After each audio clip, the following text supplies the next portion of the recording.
Good morning বন্ধুরা, আশা করি তোমরা ভালো আছো আর আমি ভালো আছি। আজকে যেটা রান্না করছি সেটা তোমাদের সঙ্গে শেয়ার করবো। বাটা মাছ দিয়ে সর্ষে পোস্ত রান্না করব আর পালং শাক ভাজা করব। সবই তোমাদের সঙ্গে শেয়ার করছি, কন্টিনিউ দেখতে। হ্যালো বন্ধুরা, তো এইমাত্র দেখতে পেলে যে সকালবেলায় আমি তাড়াতাড়ি করে চলে এসেছি রান্নার জন্য, মানে যেগুলো আমি রান্না করবো আর কি। তো আজকে ছিল বাটা মাছের সর্ষে পোস্ত। তো সেটা আমি কীভাবে করছি সবাই তোমাদের সঙ্গে শেয়ার করবো। একদম ইজি ব্যাপার, সিম্পল রান্না, তোমাদের একটু টাইম লাগবে না। তো ঝটপট বানিয়ে নিতে পারো বাড়িতে। আর আজকে ছিল একটু তারা, যেহেতু ঝটপট আমি বানিয়ে নিচ্ছি।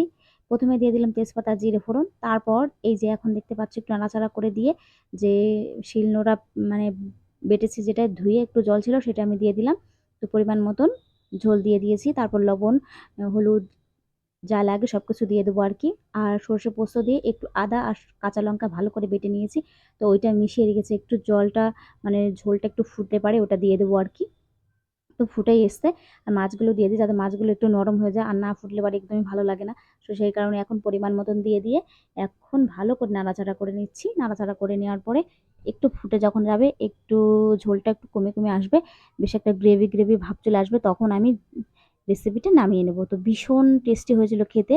উম, আমি, তোমার দাদাভাই সবাই বলেছে খুব ভালো হয়েছে আজকে রান্নাটা। তো হয়ে গেছে, ফাইনালি আমি নামিয়ে নিয়েছি। তোমরা বাড়িতে ট্রাই করবে, দেখবে দারুণ লাগে খেতে।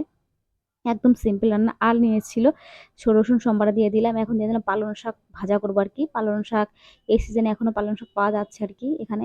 তো সেইভাবেই নিয়ে এসেছিল পালং শাক। এদিকে রান্না করি, ওদিকে টুকিটাকি কাজও সেরে নিই, কারণ যেহেতু নিজে হাতে সবই করতে হবে। কেউ তো করে দেওয়ার মতন সেরকম নেই। আমার ভিডিওটি ভালো লেগে থাকলে তোমরা লাইক, কমেন্ট, শেয়ার, সাবস্ক্রাইব তো অবশ্যই করবে। কমেন্টে জানাবে কিরকম হলো। আজকের ব্লগটা এই পর্যন্তই, নেক্সট ব্লগে আবার দেখা হচ্ছে। আর গরমে ভীষণ পরিমাণে ঘেমে গেছে আর কি, তো ভালোই লাগছিল না। তার মাঝে একটু ভাবছিলাম তোমাদের সঙ্গে একটু গল্প করে নিই। তো কথা বলে নাও। ওদিকে তো শাক ভাজাটা আমি ঢেকে রেখেছি, এখনই হয়ে গেছে। শাক ভাজাটা আমি একটু উল্টে নেবো। এই যে হয়ে গেছে, একটু নাড়াচাড়াতে নামিয়ে নিলাম।